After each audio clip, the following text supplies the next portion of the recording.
우리 교회는 지금 그렇지 않지만은 그 다수의 그런 교회들이 지금 그 사순절을 이렇게 보내고 있습니다. 그런데 저 사순절은 그 뭐가 사순절인 거니까 예수님의 그런 이 십자가를 생각하면서 정확하게 사순이란 건 40일을 이야기하는데 사순절 보내는 날짜는 사실은 46일이에요.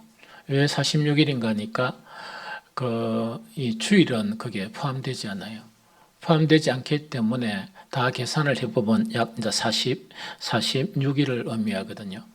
그래서 예수님의 십자가와 이 고난을 기억하면서 예수님의 부활절 전, 즉 이 토요일, 토요일 부활절 주일 같으면 그 앞에 토요일까지 46일을 이렇게 이제 보내는 그 기간을 이 사순절 이렇게 이야기합니다.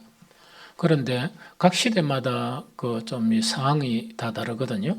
그다음 교회들이 또 사순절을 보내는데 그 내용 자체가 이렇게 다 일률적이고 그런 내용은 없어요. 그런 내용은 없지만 보통 이 기간 동안 무엇을 갖다가 생각하는 거니까 예수님의 고난에 참여하면서 이 특별 기도회를 이렇게 가지는 경우가 많아요. 그래서 옛날 같으면 교회들이 특별 새벽 기도회 이래가지고 뭐 집이 좀 멀건 가깝건 관계없이 새벽 기도마다 정말 새벽 기도를 다시 특별하게 개최하는 경우도 있고 또 어떤 교회는 저녁 기도를 개최하는 경우도 있습니다. 또 어떤 그런 신앙인에 따라서는 이 금식을 정해가지고 이 46일 동안 계속 금식하는 건 아니고 부분적으로 이 금식한 것을 딱 정해가지고 이 금식을 하는 그런 경우도 있습니다. 그 다음에 그 사순절 기간 동안은 또 보통 어떻게 하는 거니까 우리가 이 세상 살면서 이 세상의 기쁨을 완전히 배제할 수가 없거든요. 배제할 수 없고 우리에게 필요한 것은 말씀도 필요하고 떡도 필요한 그런 상황 가운데 특히 사순절 기간은 어떻게 보내는가 하니까 이제 그런 것을 절제를 해요. 즉 육체적인 그런 욕구나 그런 모임이나 이런 거를 가급적이면 이렇게 절제를 합니다. 그 다음에 이 사순절 기간 동안 뭐를 하는 거니까 우리 속에서 그런 악한 것 자체를 제거할 뿐만 아니고 우리가 선을 행하여야 한다 하는 것은 다 인식은 하고 있지만 우리가 살아가다 보면 그걸 못하고 살거든요. 그럼 특별히 이 사순절 기간 동안 어떻게 하는 거니까 내가 행해야 될 해보지 못한 그런 선 자체를 이렇게 정하면서 정말 46일 동안 정말 이렇게 선한 일을 계획하면서 이 기간을 보내는 아주 경건하게 보내는 이것을 이제 사순절이라 그런다 하는 그 이야기죠. 그런데 왜 그 역사적으로 예수 그리스도의 그런 부활 이후로 이 교회가 형성되면서 이 사람들은 또 교회들은 이 사순절을 지키고 있을까 하는 그 자체는 뭐냐니까 예수 그리스도의 그런 십자가는 기독교 신앙의 중심이에요. 그래서 십자가 없는 이 복음은 없습니다. 그 다음에 십자가가 없는 이 교회가 될 수가 없어요. 그래서 그 예수님의 십자가는 기독교의 그런 신앙의 중심이기 때문에 이제 그렇게 한 거예요. 우리 뒤에 보면 십자가가 하나 걸려 있죠? 그런데 사실은 옛날부터 제가 이거는 우리 잘 걸어놨는데 우리 교회에 그 행사들이 좀 많았어요. 노예, 우리 합동측에.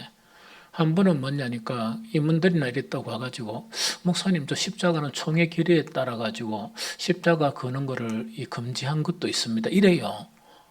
그래서 보니까 내 신앙에는 안 맞고 모든 것이 안 맞지만은 총의 길이니까 뭐 조그마한 교회에서 총의 길이를 탁 하면서 우리는 그래 못한다 할 수가 없었기 때문에 십자가를 이렇게 띈 적도 있거든요. 그런데 가만히 교회를 다니다 보니까 뿌듯이 또 걸어난 교회도 있어요. 그래서 이게 딱 보니까 이제 정치하는 그런 목사들이 있죠. 이 목사들은 내세울 게 없다 보니까 한 번씩은 법적 문제를 가지고 그렇게 한마디씩 하는 그런 경우가 있거든요. 그래서 다시 달았습니다. 그래, 다시 달았거든요. 그런데 이거는 뭐냐니까 그 법적으로 금지한 거는 옛날에 한때 우리 여성분들이 목걸이에도 십자가 목걸이 이래가 다녔는데 그런데 그 목걸이 가지고 목걸이를 걸고 이랬는데 그분들을 보니까 경건의 모습이 전혀 없는 거예요. 십자가의 정신이 없고 단지 자랑이고 또 뭐 그런 것들이 있다가 보니까 그런 것들을 규제하지 않았나 하는 그런 생각이 들어요. 어쨌든 이렇건 저렇건 간에 예수 그리스도의 십자가는 뭐냐? 기독교 신앙의 그런 중심입니다. 우리는 이걸 지켜야 되고 이거를 놓치면 그거는 신앙이라고 말할 수가 없습니다. 대단히 중요하고 대단히 중요하거든요. 그래서 자, 우리가 그리스도의 십자가 있죠. 그 십자가의 이 의미는 다양합니다. 그래서 옛날 한때는 뭔가니까 부활절 전에 고난주간 전에 한 달 전부터 계속 십자가의 의미에 대해서 막 설교를 하고 그런 적도 있거든요. 그래서 그만큼 이 십자가의 의미나 이 십자가의 도 자체는 정말 아주 많은 그런 우리 신앙의 교훈을 주는 것이 십자가에 담겨 있습니다. 그래서 이 바울은 뭐냐? 그 십자가를 단순히 예수 그리스도께서 달리신 십자가 이렇게 표현하는 것이 아니고 십자가의 도라거나 십자가의 말씀이다 이라거든요. 그만큼 이 대단히 중요한 것이 예수님의 십자가다. 한 번씩 물론 저뿐만 아니고 정말 주님을 사랑하는 그런 목회자라 그러면 이 세상을 보면서 이 교회를 보면서 이 마음이 아픈 그런 경우가 상당히 많거든요. 즉 먹을 게 없어 마음 아픈 것도 아니고 성도들이 목사를 괴롭혀서 마음 아픈 것도 아니고 교회가 재정 문제에 시달려서 마음 아픈 게 아니고 그런 거는 마음 아픈 게 아닌데 한 번씩 우리의 그런 신앙 모습에 점점 예수 그리스도와 좀 멀어지는 것 같다. 혹은 예수님의 그런 십자가가 이렇게 점점 희미해지는 것 같다 하는 그런 모습을 보면 상당히 마음 아프고 상당히 좀 힘들어지는 이런 세대 가운데서 내가 어떻게 십자가의 말씀을 선포하고 이런 세대 가운데서 어떻게 내가 복음을 이렇게 선포할 것인가 하는 그런 이런 생각에 참 많이 잠기는 그런 경우도 있거든요. 그만큼 이 십자가는 우리에게 대단히 중요해요. 십자가의 교훈 중에서 십자가의 말씀 중에서 정말 여러 가지 의미 중에서 가장 핵심적이라고 말할 수 있는 게 속죄론이에요. 즉 우리의 죄를 대속하는 그 속죄론을 이야기하거든요. 이 속죄론에 대해서 사실은 다양한 이론들이 있는데 이번에 새롭게 발견된 것은 좀 충격적인 그런 부분이었다 하는 거야기죠.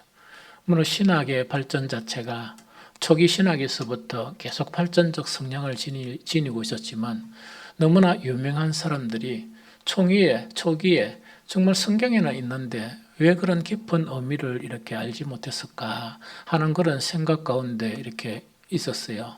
그래서 한편으로는 뭐냐? 계속 신앙은 발전해 나간다. 우리가 개혁교회는 계속 개혁되어 나가는 것을 개혁교회라고 그래요. 그래서 발전적이 나타나기 때문에 총의 신학자들 자체가 의미 자체가 조금 이렇게 성경적인 의미하고 괴리감이 있는 그런 부분이 있구나 하는 그런 생각이 들었습니다. 속죄론에 대한 다양한 이론들이 있었는데 사실은 초기 신학 같은 경우에는 별로 다루지 않았어요. 십자가에 대한 부분이. 그래서 강조할 부분이 너무 많으니까 이 별로 다루지 않았는데 어쨌든 간에 속죄론은 정말 이 두 가지의 큰 여러 가지 다양한 이론들이 있지만 정말 조금 이렇게 달리하는 그런데 그 두 가지가 다 필요해요. 사실은 달리하는 두 가지의 그런 신학적인 그런 이론이 있었는데 하나는 뭐냐? 객관적 속죄론 이렇게 해요. 저번에 한번 객관적인 신앙과 주관적인 신앙 이것을 가지고 설교한 적이 있죠. 그래서 항상 신앙에 대한 부분은 이 두 가지가 우리에게 있다는 거이야기죠. 그래서 객관적인 속죄론이 있고 주관적인 속죄론이 있다 하는 그 이야기죠. 내용 자체를 보면 오늘 여러분들이 이야기 듣고 설교를 좀 깊이 잘 이야기 들은 분들은 픽 웃어버리는 그런 신학의 이론일지 몰라요.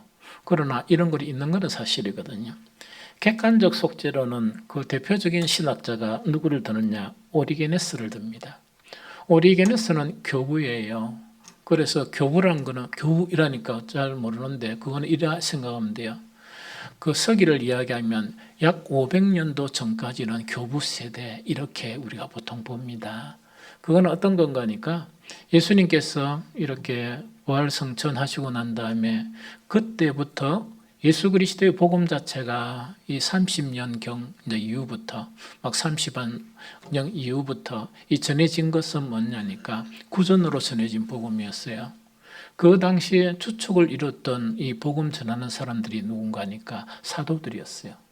성경에 등장하는 예수님의 그 사도들, 제자들, 그리고 한 사람이 있었는데 정말 부활하신 예수님을 목격한 바로 사도 바울입니다. 그런 분들에 의해서 이 구전적으로 전해지고 우리가 보는 성경은 언제부터 이렇게 나타나느냐, 이 문서로 나타나는 것은 서기 한 60년도에서부터 아마 시작되지 않았을까 하는 것 자체가 우리의 그런 추측이에요. 그런데 이 사도들이 영원히 사는 게 아니고, 사도들이 왜 중요하냐? 이거는 뭔가 이런 이야기예요. 정말 이 구약에도 이 성경 자체가 사람들에 의해 쓰여졌죠. 그때 성경에 그런 저자들은 특별한 사람들이에요. 하나님의 특별한 목적을 가지고 우리와 같이 생각하면 안 돼. 그래서 우리가 신앙생활하면서 가끔씩 뭐냐니까 내가 모세의 친구인 것처럼 이렇게 생각하는 경우가 있거든요. 친구 아닙니다. 친구가 될 수 없고 여러분들은 못 따라갑니다. 내가 에레미야의 그런 동무가 아닌가 이렇게 생각하거든요. 그거는 바보들이 나는 소리예요. 그 모든 분들은 어떤 분들인가 하니까 우리하고 격이 다르고 하나님의 특별한 목적에 따라 부름을 받고 하나님의 말씀을 남긴 그런 분들이에요. 신약의 저자들도 똑같습니다. 우리와 동일하게 육신의 그런 성정을 입었기 때문에 바울이 내하고 또 동무가 아닌가 이래 생각하는데 제발 그런 그 무지한 소리는 하면 안 되거든요. 마태가 내 동무인 것처럼 막 이렇게 이야기하는 것도 아주 뭐라 그래야 되는가 하니까 참 이게 아니거든요. 그래서 사도들이라는 거는 뭘 의미하는가 하니까 그 당시에 신분 자체는 행편이 없었어요. 그 당시에 천직에 종사하는 그런 사람들이 대부분이었습니다. 배운 것도 없고 학식도 없고 성격의 그런 구조조차 뭡니까? 아주 이렇게 개박한 성격, 그런 것을 지닌 사람들이 바로 사도로 부름을 받은 사람들입니다. 왜 그렇게 부름을 받았냐? 그 당시에 내노라는 사람들이 많았어요. 장로들도 있었고 바리새인들도 있었고 서기관, 특히 에센파 이래가지고 은둔 생활하는 그런 사람들도 있었거든요. 예수님은 그 사람들을 한 번이라도 하나님의 일꾼으로 생각해 본 적이 없습니다. 생각해 본 적이 없거든요. 그래서 이 세상에 가장 가난하기도 하고 이 세상에 천해 보이기도 하고 이 세상에 무식해 보이기도 하던 그런 사람들을 통해서 예수님은 이 훈련을 시킨 거예요. 그러면서 그런 사람들에 의해서 이제 성경 자체가 이렇게 형성이 된 거예요. 이해가 되죠? 그런데 그 사람들은 우리와 좀 다른 것은 뭐냐? 하나님이 특별하게 지정한 사람들이고 하나님의 특별한 부름에 받은 사람들이고 하나님의 특별한 은혜를 받은 사람들이 그 사람들이다 이렇게 생각하면 돼요. 그래서 그 사도들이 이제 전하기 시작을 했는데 사도들이 끝까지 못 살다 보니까 사도들도 다 죽잖아요. 다 순교당했어요. 다 복음을 위해서 다 순교당했거든요. 그래서 우리 사도들이 친구가 될 수 없는 거, 순교가 얼마나 어려운 건 줄 아세요? 그래서 다 순교를 당했거든요. 그런데 그 사도들이 죽고 난 다음에 복음의 명맥은 누구들에게 의해서 이렇게 이제 전수가 되는가? 사도들의 제자, 또 사도들의 제자의 제자들, 이 사람들에 의해서 복음이 이렇게 오늘날까지 개성되는 거예요. 그 사람들을 뭐라고 부르느냐? 속사도 이렇게 부릅니다. 좀 이해가 되죠? 좀 이러면 너무 길어질 것 같은데 좀 이해가 되죠? 그리고 기본적인 건 알아야 되니까. 그러면은 이 오리게네스는 뭐냐니까 알렉산드리아 학파의 이 속사도 알렉산드리아의 그 신학자 중에서 대표적인 그런 신학자가 누군가니까 오리게네스다 하는 거야겠죠. 그 당시에 넘어가고 그 다음에 그러면 이 양반 자체가 객관적인 속죄론을 주장했는데 이 시대의 사람들은 이 십자가에 대한 공감대가 이런 것이었다 전반적으로 하는 그 내용인데, 요약해서 딱 한 구절을 내용을 읽어보면 인간의 죄로 인해서 우리는 사탄에게 넘겨진 거예요. 이 세상에, 이 세상 신이라 그러죠. 사탄에게 넘겨졌는데 예수의 십자가의 사건은 하나님과 사탄과 예수 사이에 일어난 거래라고 보는 거예요. 딜. 이해됩니까? 거래라고 보는 겁니다. 그래서 예수가 인간이 지은 죄에 대한 책임을 지고 죽은 것이고, 그로 인해서 인간은 사탄으로부터 해방된 사건이 예수의 십자가 사건이다. 이렇게 보는 거예요. 그럼 십자가의 중심에 누가 있습니까? 하나님과 예수님과 사탄이 있죠. 죄 지은 인간은요, 멀리 이렇게 보게 되는 거예요. 이제 객관적으로 보게 되는 거예요. 그러면은 이 객관적 속죄론 자체는 뭐냐니까 인간의 반응과 상관이 있습니까? 없습니까? 상관이 없죠. 상관이 없다 보니까 우리 교회처럼 이렇게 할 수 있습니다. 이렇게 고난 조건이 오더라도 이런 사건이다 하다 보니까 감동적인 그런 변화나 뭔가를 해야 되겠다는 그런 게 있겠습니까? 없겠습니까? 별로 없고, 하나님께서 이런 일을 이루셨다, 우리는 해방되었다 이럴 때도 막 박수치면서 해방 이래가지고 할 수도 있는 그런 부분이에요. 그게 이제 객관적 속죄론이 초기 기독교에서 전반적인 십자가 사건에 대한 흐름이었습니다. 그런데 이것 가지고 사람들이 방탕했다, 그렇게 생각하면 안 돼요. 그래, 십자가의 관점 자체가 그런 관점이었다는 거 이야기죠. 그런데 주관적인 속죄론은 뭐냐니까 그 이후에 이 시간을 따지 보니까 한 700년 이렇게 뒤에 흐른 것 같아요. 그런데 대표 신학자가 아벨라르라는 그런 신학자예요. 이 아벨라르라는 이 신학자 자체는 이제 그 뒤 한 1000년경에 이렇게 한 그런 이제 이 신학자인데, 이거는 뭐냐니까 주관적인 그 속죄론, 예수님의 십자가가 인간의 반응하고 관계가 별로 멀어진 그것에 대한 반론인 거예요. 반론이다 보니까 예수의 십자가의 사건은 인간의 반응을 이끌어내야 한다 하는 것이 중심적인 그런 부분이에요. 그럼 이거는 뭡니까? 이거는 우리가 이 고난 주간이 오면 우리가 이래 있을 수 없다. 인간의 반응이 일어나야 되겠죠. 그러다 보니까 사순절을 통해서 이렇게 하고, 또 사순절뿐만 아니고 우리의 그런 모든 삶에서 이런 변화를 나타내는 그것 자체가 주관적인 그런 속죄론을 의미한다 하는 그 자체를 이야기해요. 그래서 아까 언급한 것처럼 신학은 지속적으로 발전합니다. 신학이 지속적으로 발전한다는 게 없는 것 자체가 발전하는 게 아니고, 있는 성경에 대한 해석 자체가 그만큼 힘들고 그만큼 깊이가 힘들다 하는 것 자체를 이야기해요. 이해가 되죠? 그래서 우리가 신앙생활 하면서 성경 몇 번 읽었다고 그 다음에 그 의미를 잘 모르면서 아는 척하는 거는 참 무지한 사람들이라. 그거는 아는 척할 이유가 없고, 정말 어제 내가 성경을 통해서 깨달았던 것이 오늘 내가 바뀔 수가 있고, 오늘 내가 바뀌었던 것이 또 내일 바뀔 수가 있고 하는 것이 성경의 그런 깊이고 복음의 그런 깊이다 하는 이야기죠. 다른 사람의 그런 의견을 존중해야 되는 것은 뭐냐? 내가 알지 못했던 그 다른 사람의 깨달음도 뭐냐? 그런 거 없다. 그런 거 없다는 것은 뭐냐? 지가 무지하기 때문에 무지한의 표현이 그런 게 이러거든요.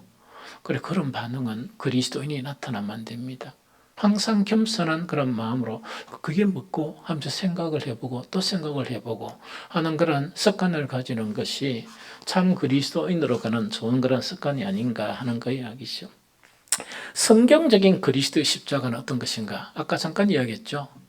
이런 것이 이미 성경에 나타나 있는데도 왜 신학자들은, 내노라는 당대의 그런 신학자들이 그렇게 이 편협한 십자가의 도에 대한 것을 이런 이론으로밖에 밝혀낼 수 없을까 하는 그 의미입니다. 그러나 그분들 무시하면 돼. 그분들은 대다수가 순교를 했고 일평생 동안 뭐냐, 이 신학에 몰두한 그런 사람들이에요. 단지 성경이 더 깊은 거고, 오늘을 사는 우리는 뭐냐, 많은 그런 성경학자들이나 많은 그런 신학자들이 자기의 일평생을 이렇게 투자하면서 남겨진 그런 그들의 교훈들이 있죠. 그 교훈들 때문에 기로 드러있죠. 그런 것이 좀 많아졌다 하는 그런 부분이에요. 그래도 그 깊이는 다 알 수가 없다 하는 거 이야기죠. 그럼 성경적인 그리스도의 그런 십자가, 지금 우리가 사는 사람들은 다 알 수가 있거든요. 우리가 이해해야 될 거는 초기에 초기 기독교 있죠. 초기 이제 복음이 증거되죠. 초기 이 복음이 증거되면서 가장 이 문제가 됐던 거. 그럼 이거는 뭐냐니까 세상 사람들이, 세상 유대인이나 안 그러면 그때 복음을 듣는 사람들에게 가장 걸림이 됐던 것이 바로 뭐냐? 십자가예요.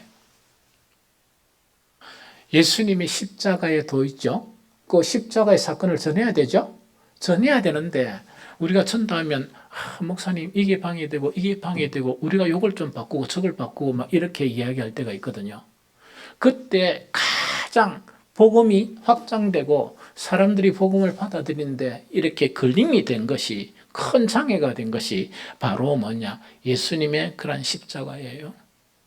그래서 성경에 곳곳에 나타나 있지만 한 구절만 딱 읽어보면 그 구절만 보더라도 초기에 이 복음 자체가 얼마나 어려웠겠는가 그 자체를 우리가 알 수 있거든요. 거기 고린도전서 1장 23절입니다. 자, 읽어봅니다. 시작. 우리는 십자가에 못 박힌 그리스도를 전하니 유대인에게는 끄리끼는 것이요 이방인에게는 미련한 것이로되 하는 것 자체를 한번 읽어봅니다. 시작. 우리는 십자가에 못 박힌 그리스도를 전하니 유대인에게는 끄리끼는 것이요 이방인에게는 미련한 것이로되 하는 이야기죠. 요 한 구절만 딱 보더라도 뭐냐? 초기 이렇게 우리 그 사도들에 의해서 전해진 복음 있죠. 이 초기에 그 백이신문도들에 의해서 이 복음이 전해지는데 가장 사람들이 듣기 싫다, 가장 사람들이 이 거부하는 내용 자체가 십자가의 교훈이에요. 그래서 우리는 십자가 자체가 기독교의 이런 가장 핵심이기 때문에 십자가를 전해야 됩니까? 안 전해야 됩니까? 전해야 되는데 가장 거부감을 일으킨 세상 사람들이 못 받아들이는 이유 중에 하나가 뭔가니까 십자가의 그런 도다. 예수님의 십자가다는 그 자체를 이야기하거든요. 유대인들은 이걸 딱 이야기하면 듣기 싫다. 이가 더 안 들라 그러고 정말 이방인들, 그때 이방인들은 어떤 이방인들인가니까 헬라 철학, 즉 이거는 예수님이 이 땅에 오시기 전 약 3세기 전부터 형성된 헬라 철학 있죠. 그 헬라 철학에 처음 다 이렇게 이제 이 지식이나 모든 걸 갖고 있던 사람들이라, 그러다 보니까 그 사람들에게는 이제 미련하게 보는 거야. 미련하게 보는. 그러면 전도에 방해가 되겠습니까? 방해가 안 되겠습니까? 방해가 엄청 되고 방해가 엄청 되죠. 그러면 특히 사도 바울 같은 경우는 뭐냐? 이방의 그런 선교로 부름을 받았잖아요. 그럼 필요한 게 뭡니까? 전도를 해가 빨리 사람들이 교회로 몰려오고 전도를 해가 빨리 부흥이 일어나고 이런 것들을 원하잖아요. 이런 것들을 원한다 하는 그 이야기죠. 그런데 이 사도 바울 자체를 보면 십자가의 그런 도가 그의 그런 중심 사상이었습니다. 또 뿐만 아니고 십자가 자체가 뭐냐? 그가 전하는 중심 내용이었다 하는 이야기죠. 아무리 사람들이 싫어하고 아무리 사람들이 이런 이야기 저런 이야기 한다 손치더라도 이것에는 변하지 않은 것이 바로 이 사도 바울의 십자가의 내용이었다. 그가 전하는 복음 자체에서 가장 중심이 되는 것은 뭐냐? 가장 걸림이 되는 십자가의 도였습니다. 십자가의 말씀이었습니다. 그래서 이 십자가에 대한 이 바울의 그런 신앙 고백을 두 개 들어보면 바울은 뭐냐? 복음뿐만 아니고 그의 그런 온 신앙과 삶에 의해서 예수님의 십자가가 그의 중심에 있었다 하는 걸 우리가 알 수 있거든요. 첫 번째 갈라디아서 6장 14절을 읽어봅니다. 시작. 그러나 내게는 우리 주 예수 그리스도의 십자가 외에 결코 자랑할 것이 없으니 그리스도로 말미암아 세상이 나를 대하여 십자가에 못 박히고 내가 또한 세상에 대하여 그러하니라. 한 번 더 시작. 그러나 내게는 우리 주 예수 그리스도의 십자가 외에 결코 자랑할 것이 없으니 그리스도로 말미암아 세상이 나에 대하여 십자가에 못 박히고 내가 또한 세상에 대하여 그러하리라. 이거는 뭡니까? 세상의 치료는 도저히 상상할 수가 없죠. 왜 상상할 수 없는가? 가장 복음에 방해되는데 왜 이걸 좀 피하면 안 될까? 대충 좀 이야기하고 딴 거 듣기 좋은 말만 이렇게 좀 하고 이렇게 하면 좋을까? 이런 생각이 들죠. 그러나 바울에게서는 그것 자체가 복음에 대해서 교회가 형성되는 것에 대해서 가장 방해거리가 되었지만은 바울은 어떻게 고백하는가? 나는 이 세상에 살면서 우리가 신앙을 가졌다 그래도 자랑할 것이 얼마나 많습니까? 이 세상의 것이나 신앙적인 것이나 영적인 것들에 대해서 자랑할 것이 엄청 많잖아요. 많은데 바울에게 있어서 자랑할 것은 오로지 그리스도와 그 십자가다 하는 그 고백을 이렇게 하게 되는 거예요. 이해가 되죠? 그러면서 사람들에게 핍박을 받아 이래 전하니까 얼마나 고난을 많이 받았겠어요. 유대인들에게는 얼마나 많은 또 고난을 받았겠어요. 그런데 그와 관계없이 바울은 이 십자가의 도 자체가 그 인생과 신앙의 그런 중심이었다 하는 그 자체를 이야기합니다.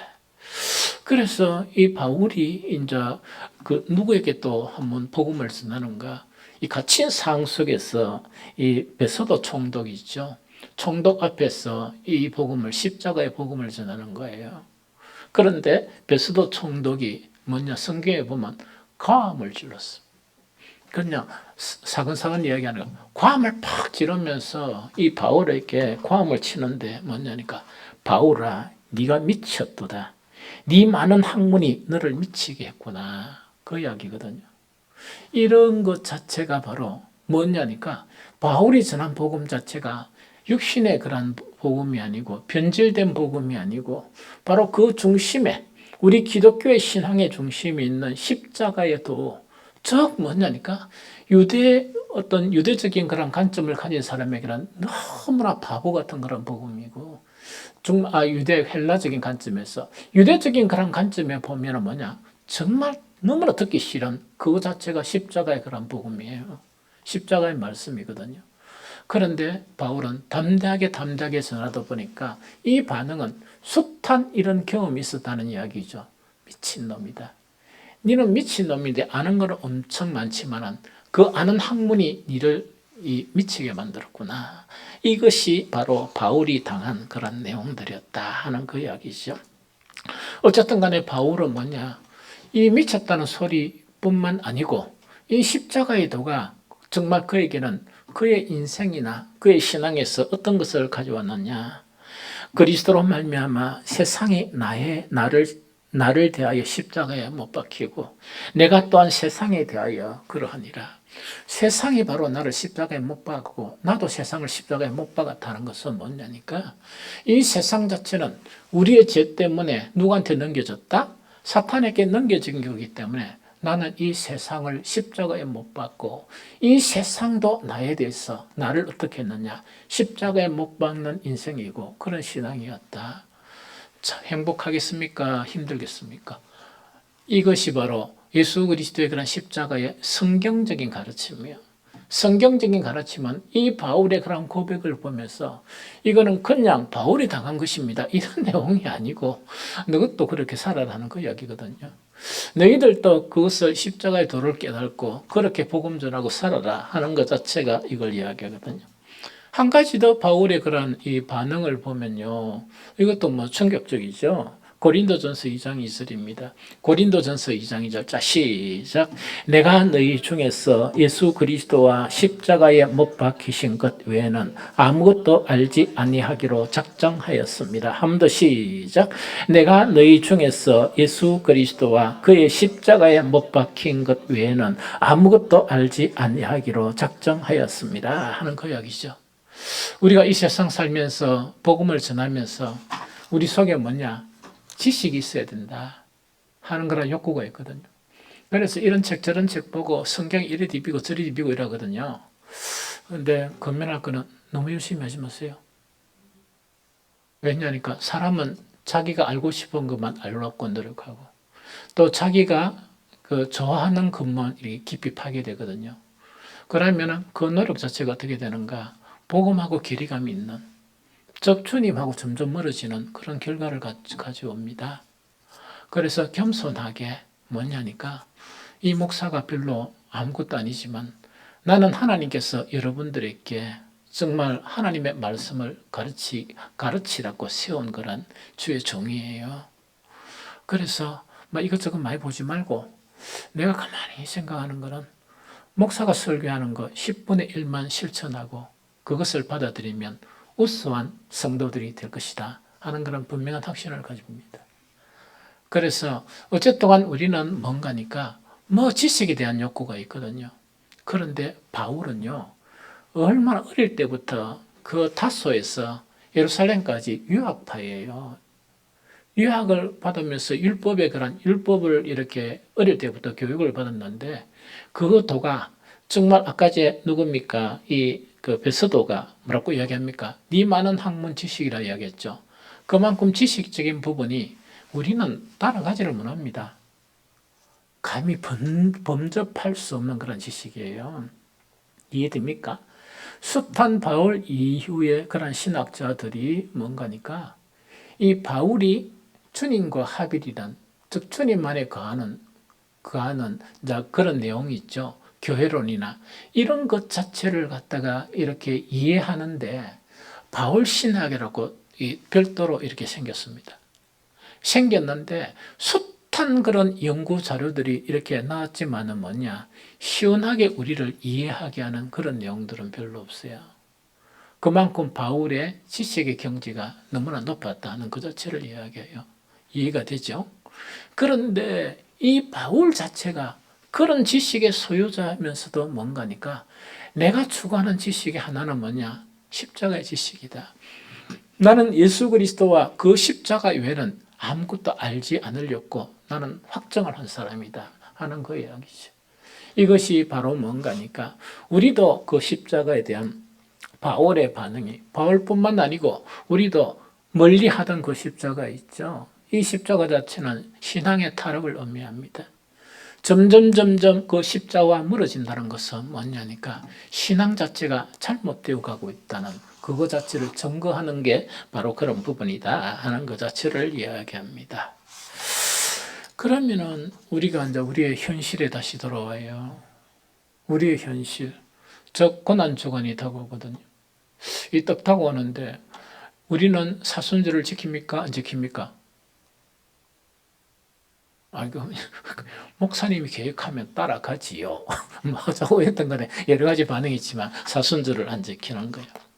그러면 우리는 그리스도의 십자가에 대한 보편적인 그런 이 성도들의 반응, 이것도 숱하게 많지만 이것도 아까 객관적, 주관적 이런 것도 있는 것처럼 이것 한 두 가지로 이렇게 분류를 해서 간단하게 우리의 현실을 좀 설명했으면 좋겠다 하는 생각이 듭니다.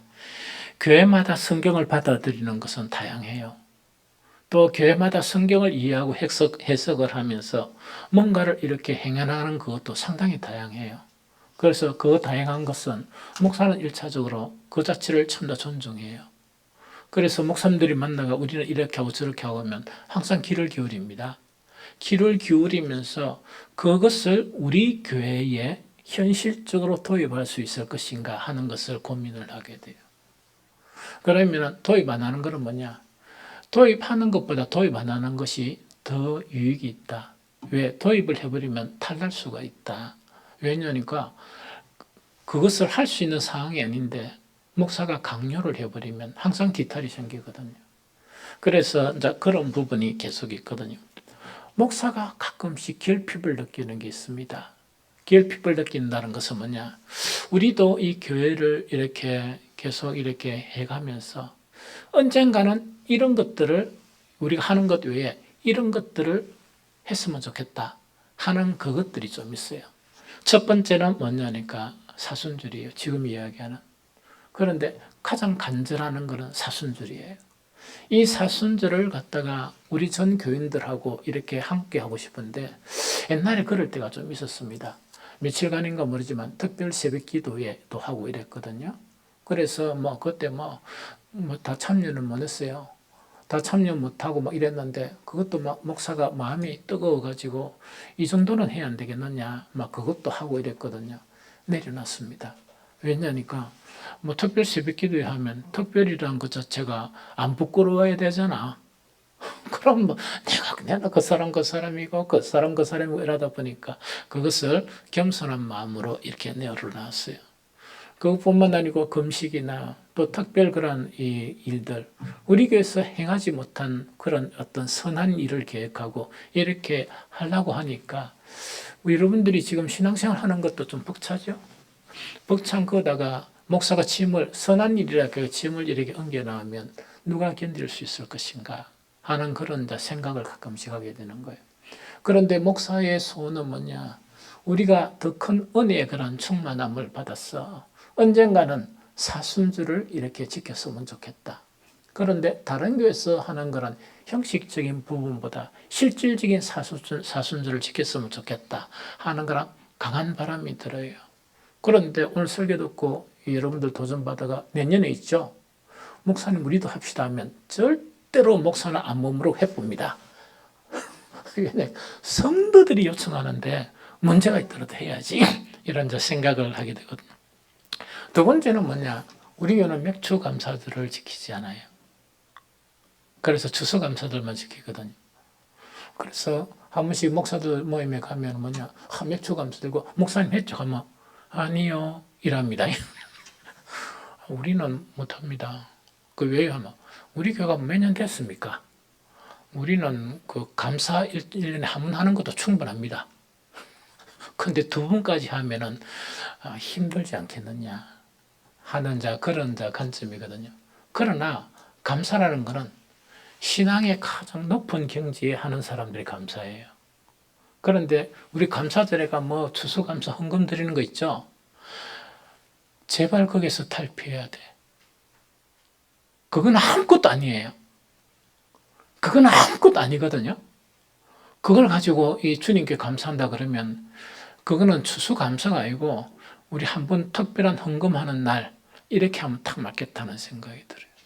그래서 가지고 싶은 생각이 뭐냐, 정말 7월 첫 주에 하는 그런 맥주 감사들을 이렇게 했으면 좋겠다. 그래서 11월 달에 또 감사제를 또 했으면 좋겠다 하는 그런 생각이 들어요.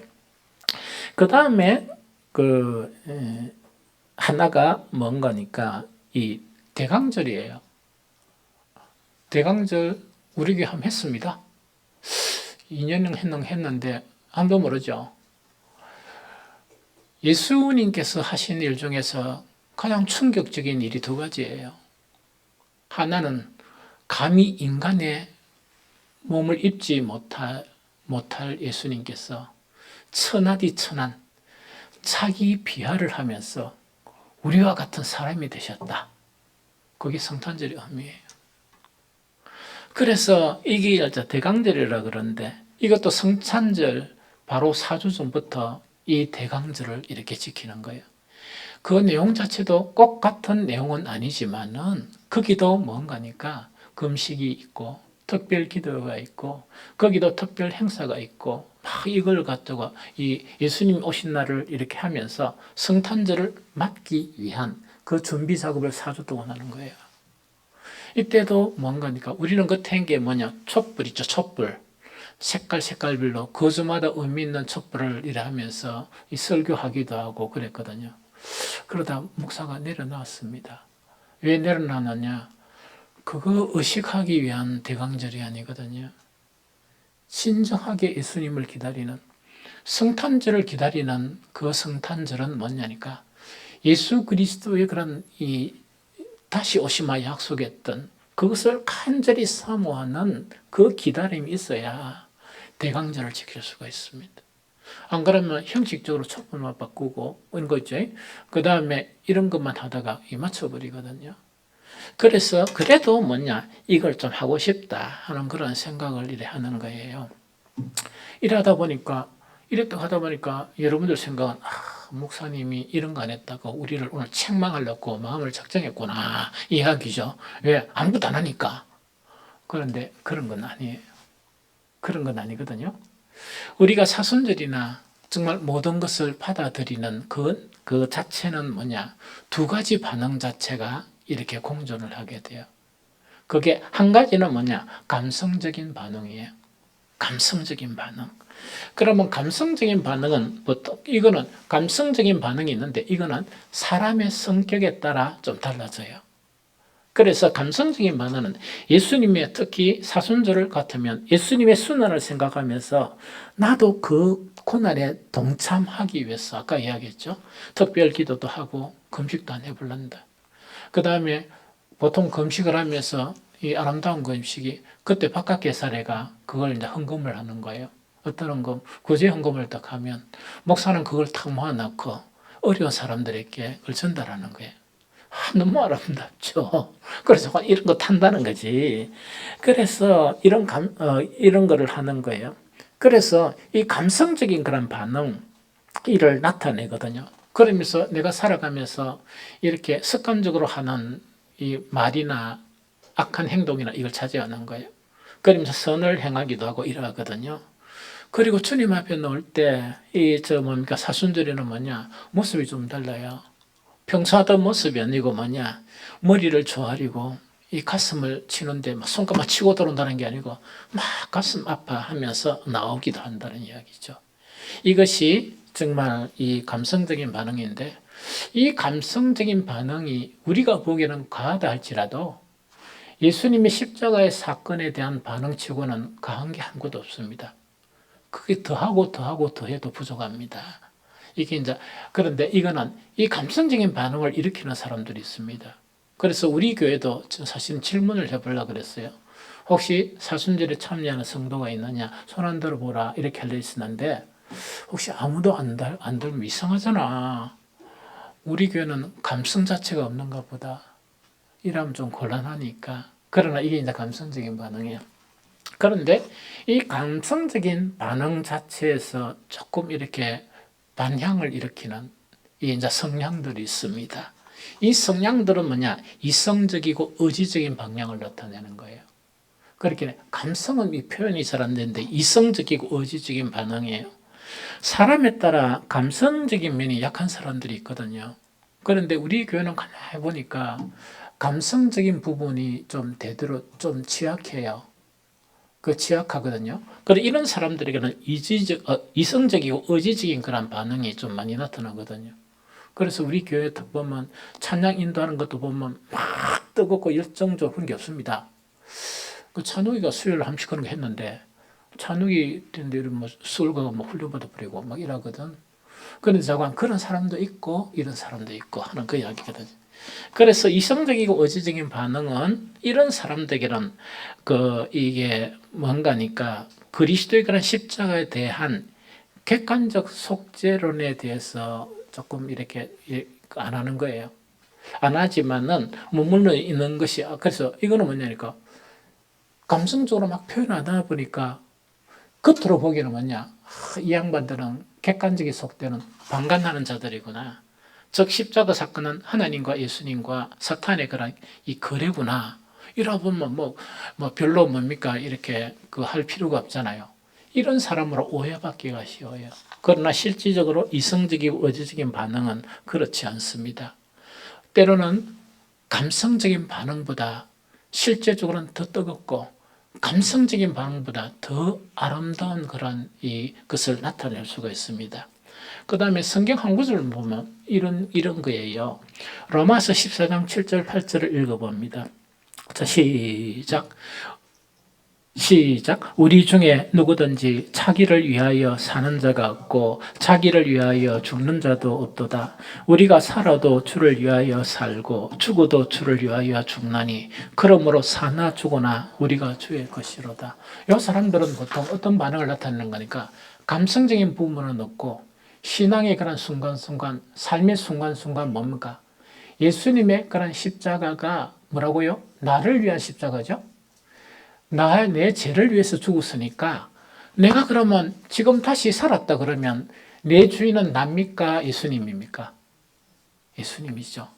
그래서 그의 모든 삶 가운데 뭐가 도출되는가 하니까 주님이 바로 나의 주인이시다.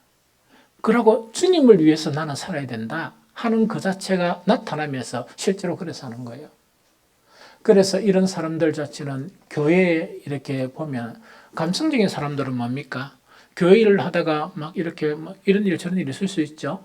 그러면 감성적인 사람들은 보통 감성적인 반응을 나타내요.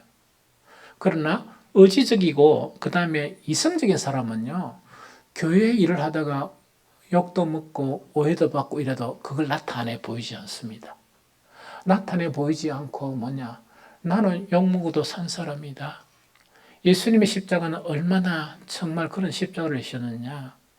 오로지 주님만 보고 나는 계속해 나간다. 보통 이런 사람들이 많아요. 그래서 사실은 우리가 두 가지 다 필요한 것이 참 많다 하는 그 이야기죠. 그런데 방금 읽었던 것처럼 오로지 나의 주인은 나는 종밖에 안 된다. 내가 종이 된다는 것은 뭐냐? 내한테 가장 소원이 있다는 것은 주님만 영화롭게 되는 것이 나의 소원이다. 나는 온갖 욕을 얻어먹고 온갖 모욕을 당한다 할지라도 주님만이 존귀하게 되면 나의 기쁨이다. 이걸 고백하는 사람들이라.